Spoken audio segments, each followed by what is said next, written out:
Hi, I'm HME News Executive Editor Mike Moran. I'm here today with Andrea Stark.m4v. Andrea is a Medicare consultant, talks on all different types of issues regarding Medicare, the NSC, and reimbursement. And today we're going to talk about streamlining your AR process.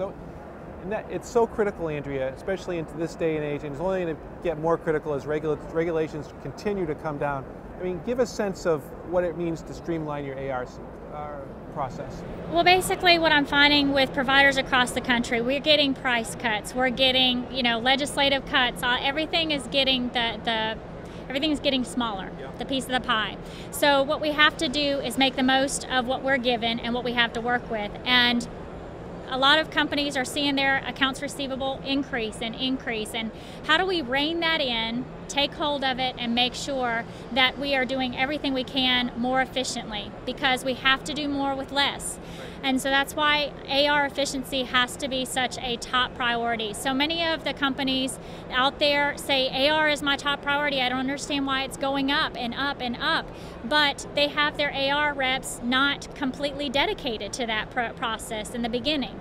So if they're also having to deal with patient inquiries, and they're having to do setups, and they're having to do the data entry, and they're having to do the verification, and they're having to chase down the AR, and they're having to call patients, and they're having to do bookkeeping, the more tasks you add to an accounts receivable associate's job, the less time they're going to have to get their job done. Right. So first of all, as far as streamlining goes, we've got to have realistic expectations of what we can expect these people to accomplish. And then we've got to equip them with the tools and the resources to make sure that they can get their job done more efficiently.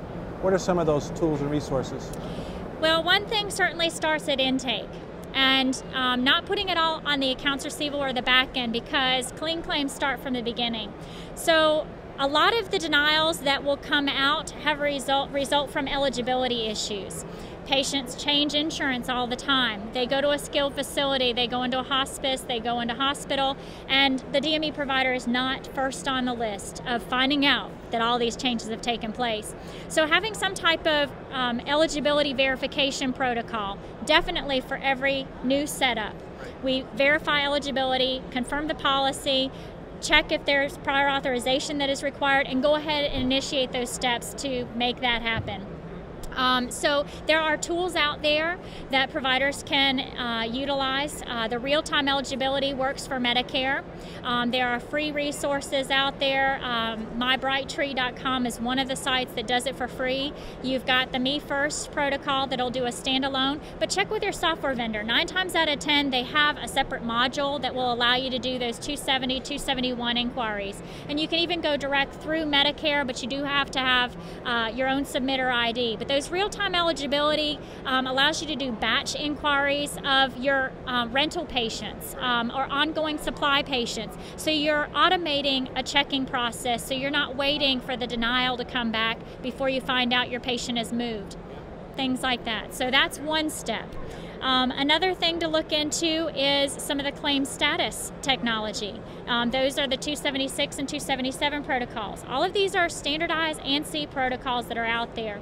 A lot of the websites will allow you to do claim status online. Find out what payers there are, or what technology is available through your biggest payers. Mm-hmm. Oh, interesting. So a lot of payers have technology that will help you with your AR. Absolutely. Yeah. So one of the things that also causes problems is exactly that. Analyze your payers. Number one, do you know who your biggest payers are? Usually most companies know who the biggest sources are, but we have insurance lists within our software systems that have grown year by year by year. That list gets long because you have one contractor that sells out, they stop being the administrator, they get a new third-party administrator, PO boxes change, telephone numbers change, this insurance company no longer handles this group of patients.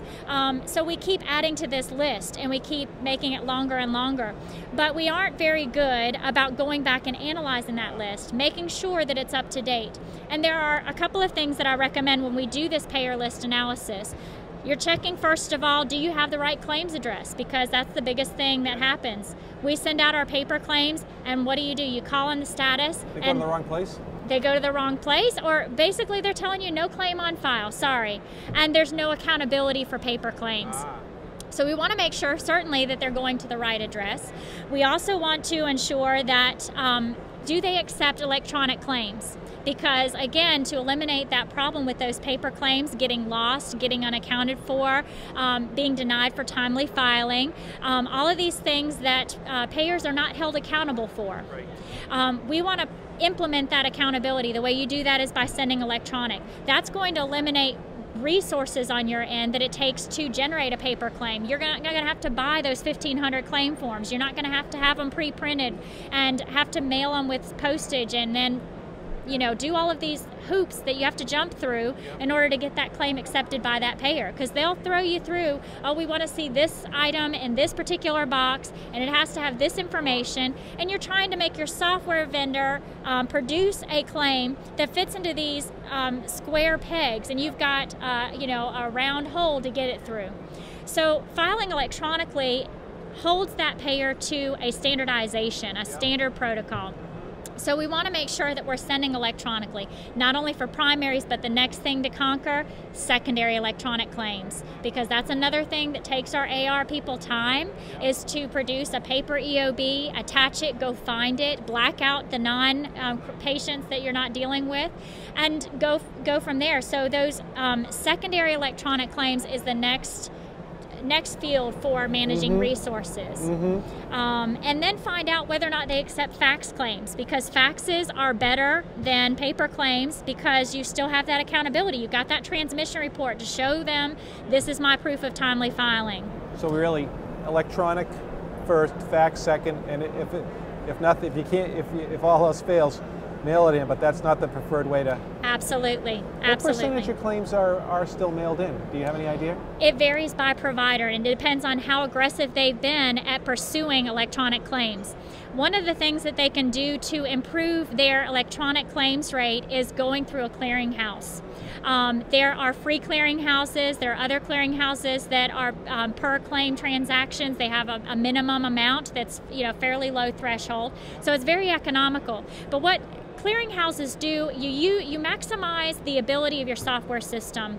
And what I tell clients, you've paid for this system, you paid dearly, now it's time for it to earn its money back. Yep. So by producing these 837 files, the electronic claims, what it can do is it can take all your Blue Cross, all your Aetna, all your AARP, your Humana, and it puts it together in one claim file. That claim file gets uploaded to the clearinghouse, and the clearinghouse starts sending them each to their own directions. So it does all of the work for you. You do one batch transmission, it has all of these payers, all of these claims, and you can go onto these clearinghouses. You need to match it up with your payer list and what is the volume that you're sending through, and make sure that that clearinghouse is going to be able to service the majority of your payers. Oh, interesting. Absolutely, it's the way to go for sure. Yeah, all right then. Well, Andrea, thank you very much. I appreciate it. My pleasure, Mike. Okay. Thank you. Yeah.